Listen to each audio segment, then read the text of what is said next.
The unexpected brew. The galactic interchange station Epsilon 9 hummed with the quiet efficiency of 1,000 different species coexisting in delicate harmony. Massive windows revealed the swirling nebula outside, a kaleidoscope of cosmic colors that seemed to pulse with life.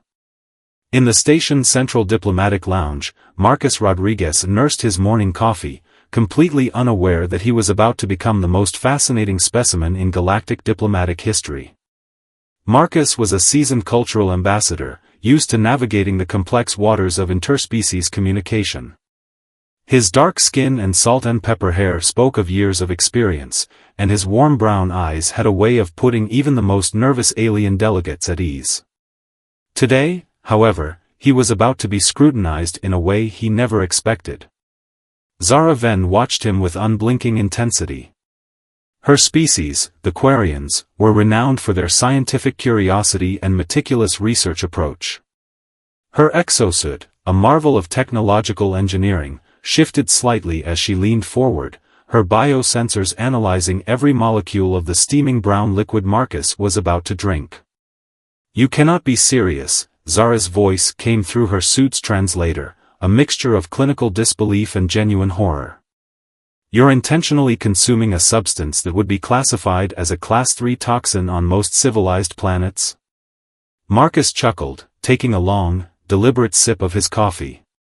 The rich, bitter aroma filled the air around them, causing several nearby alien delegates to instinctively take a step back. "It's just coffee," he said casually, "best part of waking up." The reaction was immediate and dramatic. Zara's suit began a series of rapid-fire scans, holographic displays flickering to life around her. Microscopic analysis, molecular breakdown, toxicity assessments, all pointed to the same conclusion that seemed impossible to her scientific mind. "Your cellular structure should be experiencing complete systemic failure," she muttered, more to herself than to Marcus. "The caffeine concentration alone should trigger multiple organ shutdowns. Yet you appear perfectly fine." Marcus raised an eyebrow. "Want a taste?" The offer hung in the air, a simple challenge that would become the spark of an extraordinary diplomatic incident. Unbeknownst to them, the station's senior diplomatic corps had been watching the interaction with growing interest. Humans had always been something of an enigma in the galactic community, a species that seemed to defy every known biological norm, surviving and thriving in conditions that would obliterate most other life forms. Zara's hand, covered in her protective exosuit, trembled slightly as she reached for the cup. Her entire scientific career had been built on careful observation, meticulous research, and an unwavering commitment to understanding the unknown. This human and his mysterious brown liquid represented the ultimate scientific puzzle. "I'm conducting this for purely research purposes," she announced, her voice a mix of scientific determination and barely concealed anxiety. Marcus simply smiled. "Sure. Just don't burn your tongue." The coffee was hot. Bitter. Absolutely loaded with compounds that should have been toxic to any known sentient species. And yet, as Zara took the smallest possible sip through a specially designed filter in her exosuit, something extraordinary happened. She didn't die. In fact, as the coffee touched her suit's internal sensors, a cascade of fascinating data began to stream through her systems. Compounds that should have been destructive were being analyzed, broken down, studied. The human body, and by extension, this coffee, was presenting a biological marvel that would challenge everything the galactic scientific community understood about survival, adaptation, and the very nature of poison. "Fascinating," Zara whispered, her suit's audio translator catching every nuance of her wonder. "Absolutely fascinating." Little did they know that this moment, a simple cup of coffee shared between a human ambassador and a Quarian researcher, would become the turning point in galactic diplomatic relations. Humans and their seemingly inexplicable ability to survive would soon be viewed in an entirely new light. Marcus Rodriguez took another sip of his coffee, completely unaware that he was about to become the most studied life form in recent galactic history. The first contact had begun. And it tasted like coffee. Brewing tensions, cultural misunderstandings. The research vessel Nexian Horizon cut through the star's cape like a gleaming silver blade, its sleek design a testament to the advanced engineering of the Nexian civilization. Inside the main laboratory, Captain Lyra Solemn watched the holographic display with growing intensity. Hundreds of test results, chemical analyses, and biological readings surrounded her, all centered on one perplexing subject: human biochemistry. "This defies every known scientific principle," Dr. Kiran Patel muttered, his fingers dancing across the holographic interface. As the lead xenophysiologist on the research team, he had spent months studying the samples collected from Marcus Rodriguez and other human volunteers. Captain Solemn's crystalline features shifted, reflecting her mixture of frustration and fascination.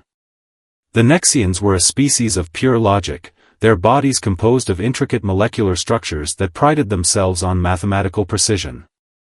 Humans, by contrast, seemed to be walking contradictions. "Explain," she commanded, her voice a melodic resonance that vibrated through the laboratory's quantum-stabilized walls. Kiran pulled up a complex molecular diagram. "Take their coffee, for instance. The caffeine concentration alone should be lethal to 97% of known sentient species. Yet humans not only survive, they thrive on it. Look at these cellular adaptation rates." He highlighted a series of rapid mutations that occurred when human cells were exposed to what would be toxic substances for other species. The hologram expanded, showing microscopic views of human blood cells literally reshaping themselves when confronted with potentially harmful compounds. It was as if the human body treated toxins like a challenge to be overcome rather than a threat to be avoided. "It's not just coffee," Kiran continued, his excitement growing. "We've documented humans consuming substances that would completely destroy the cellular structure of most species. Extremely spicy foods, alcohol at concentrations that would dissolve neural pathways, even certain forms of radiation that other species would consider instantly fatal." Captain Solemn's form flickered, a sign of deep contemplation among her people.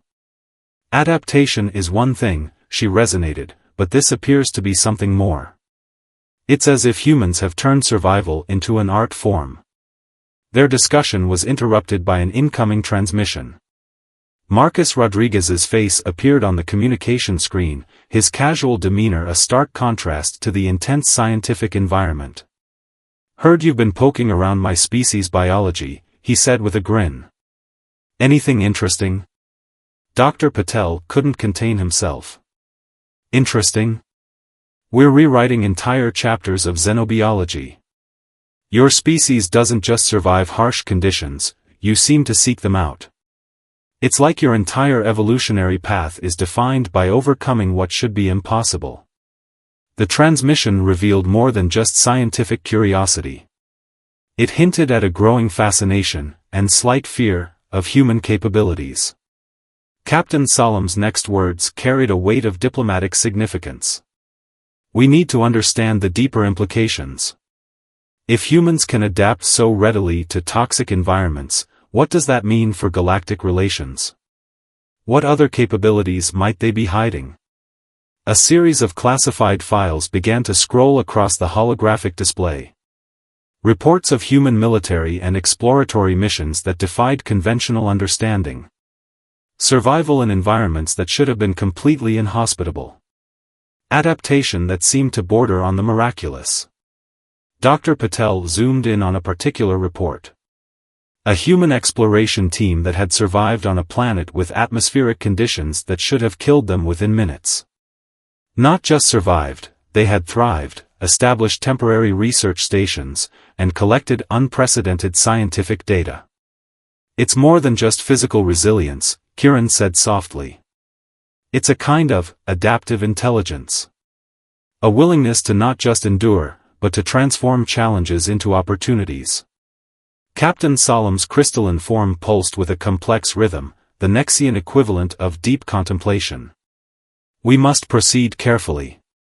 A species this adaptable could be either our greatest ally or our most unpredictable challenge." As if on cue, Marcus Rodriguez's voice came through again. How about we discuss this over coffee? I promise, it's not as dangerous as it looks. The laboratory fell silent. A simple invitation that carried the weight of potential galactic understanding, or conflict.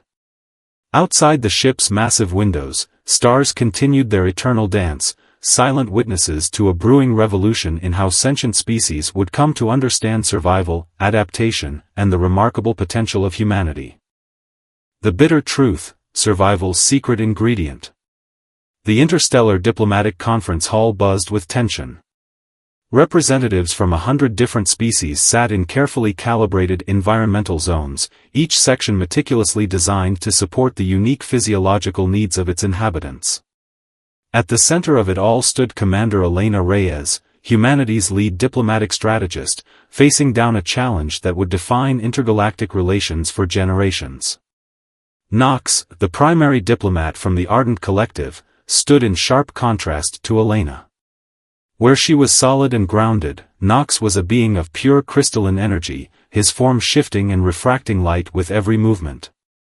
His voice resonated through the hall, a sound that was part speech, part electromagnetic pulse. Your species presents an unprecedented diplomatic challenge, Knox declared, his crystalline structure pulsing with a combination of scientific curiosity and barely concealed concern. Humans adapt. Humans survive. But can you truly coexist? Elena didn't flinch. She reached into her diplomatic case and pulled out something that immediately caused a ripple of alarm through the assembled delegates. A thermos. And inside, everyone knew, was coffee. Coexistence, she said carefully, is about understanding. And sometimes, that understanding comes from the most unexpected places. The conference hall had been designed to accommodate over 100 different atmospheric and gravitational requirements. Protective shields and environmental barriers separated species that could not naturally exist in the same space. Yet here was Elena Reyes, a representative of a species that seemed to defy every known limitation. Knox's crystalline form shifted, creating holographic projections that displayed humanity's most extreme survival scenarios. Humans surviving in deep-sea pressures that would crush most organic life. Humans working in radiation zones that would vaporize other species. Humans adapting to environments that should have been completely inhospitable. Your resilience is not natural, Knox resonated, his form creating complex mathematical patterns that represented biological impossibility. It challenges every known principle of evolutionary adaptation. Elena took a slow, deliberate sip of her coffee. The reaction was immediate. Several delegates from more sensitive species activated emergency protective shields. Monitoring equipment began frantically analyzing the potential toxic release. Yet Elena remained calm, her body showing no signs of distress.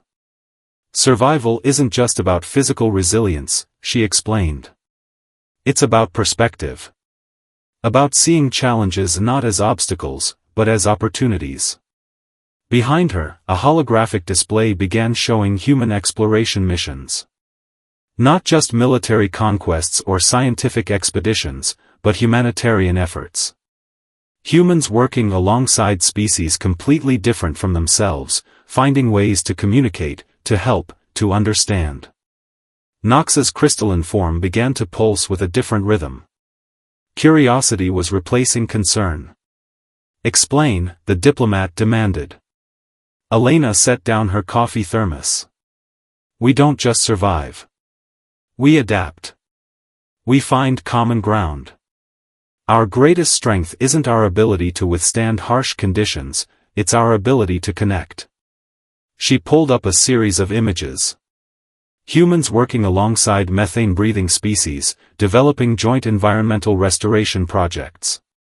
Humans creating translation technologies that bridged communication gaps between species that had never before been able to understand each other. Humans finding ways to share resources, to create symbiotic relationships where others saw only conflict.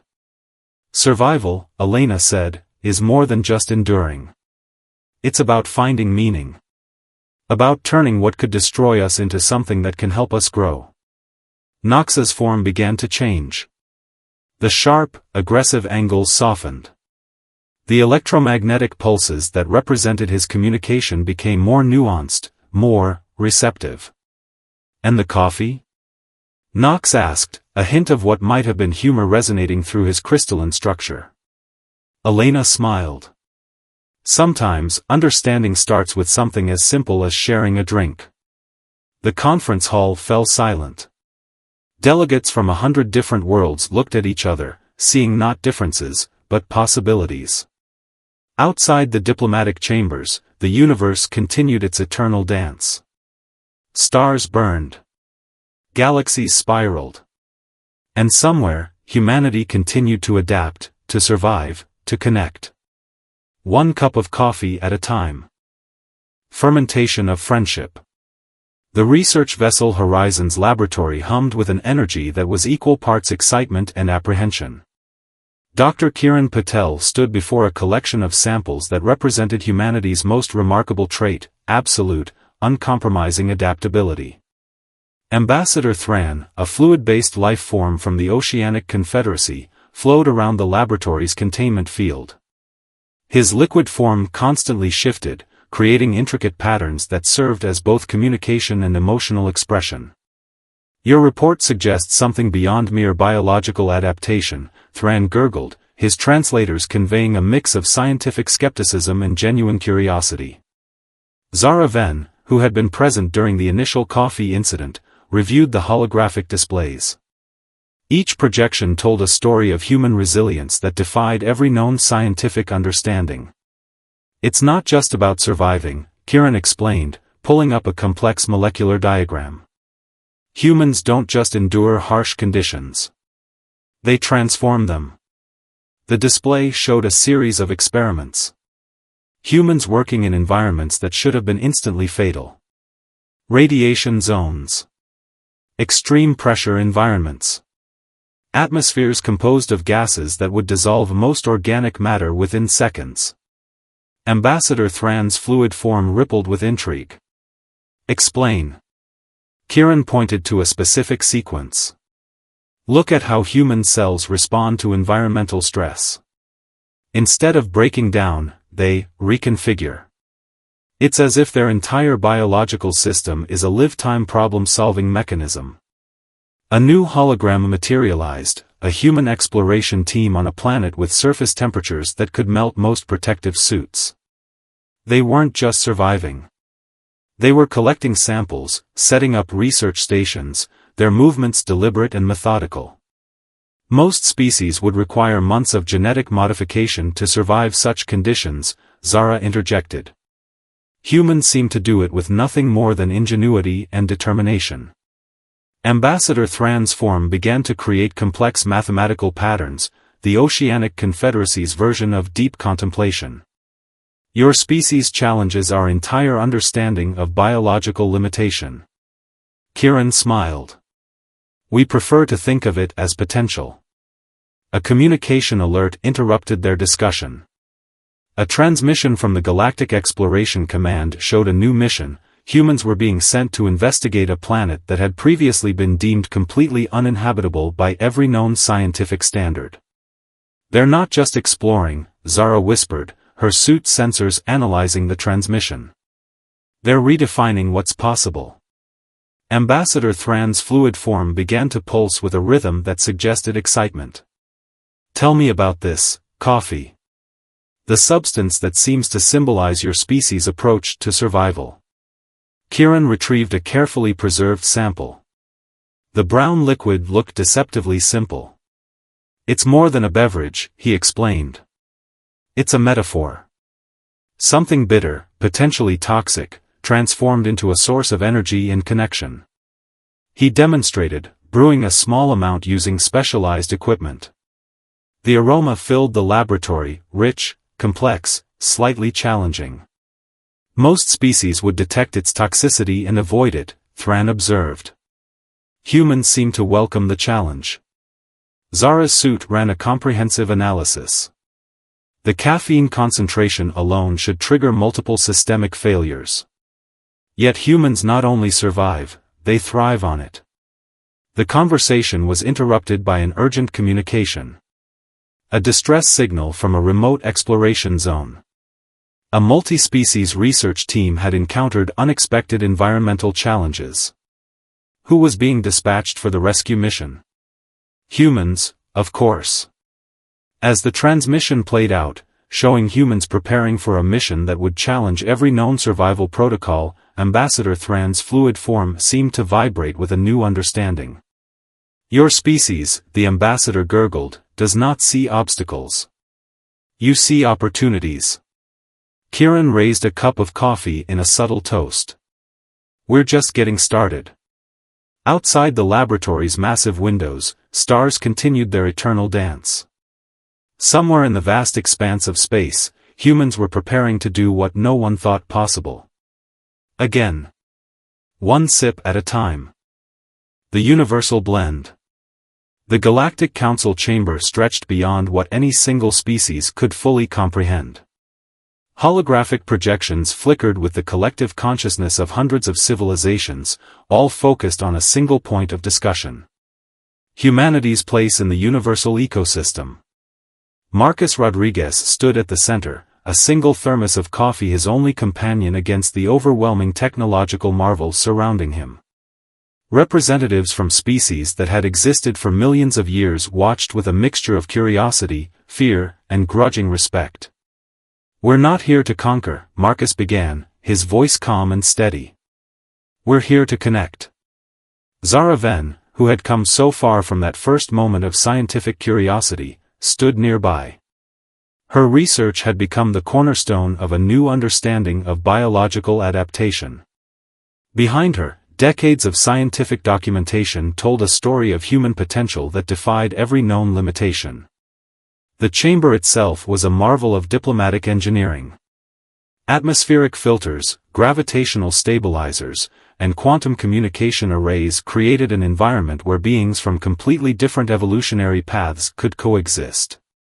And at the center of it all, a human with a simple cup of coffee. Explain, demanded the collective voice of the council, a harmonized communication that blended the linguistic patterns of 100 different species. Marcus took a deliberate sip of his coffee. The action itself was a statement. A demonstration of humanity's core principle, transformation. What others saw as a toxic substance, humans saw as an opportunity. A challenge to be understood, adapted to, embraced. Holographic displays began to show humanity's journey. Not a history of conquest, but a narrative of connection. Humans working alongside methane-breathing species to terraform uninhabitable planets. Developing communication technologies that bridged gaps between civilizations that had never before understood each other. Creating symbiotic relationships where others saw only conflict. We're not special, Marcus explained. We're just willing to look at challenges differently. Zara stepped forward, her research data creating complex patterns of light and information. Humans don't just survive, she translated, her suit systems breaking down the complex scientific observations into comprehensible language. They transform. Every challenge is an opportunity. Every limitation, a chance to grow. The Council's collective consciousness seemed to pulse. Millions of years of established scientific understanding were being rewritten in real time. Ambassador Thran, now a respected voice in interstellar diplomacy, added his perspective. His fluid form created intricate patterns that spoke of deep understanding. They do not merely adapt, he communicated. They reimagine what adaptation means. Memories flickered through the collective consciousness. Humans working in radiation zones that would vaporize other species. Developing medical technologies that could save lives across multiple biological frameworks. Creating technologies that bridged impossible communication gaps. Our strength, Marcus said, holding up the coffee, is not in our ability to survive. It's in our ability to understand. The chamber fell silent. Stars continued their eternal dance outside. Galaxies spiraled. Civilizations rose and fell. And at the center of it all, a simple truth was being recognized. Humanity was not just another species. They were possibility incarnate. Zara's suit captured the moment. The subtle shift in collective understanding. The recognition that adaptation was more than survival, it was a form of communication. Of connection. "We bring coffee," Marcus said with a slight smile. "And we're ready to share." The universe listened. One cup at a time.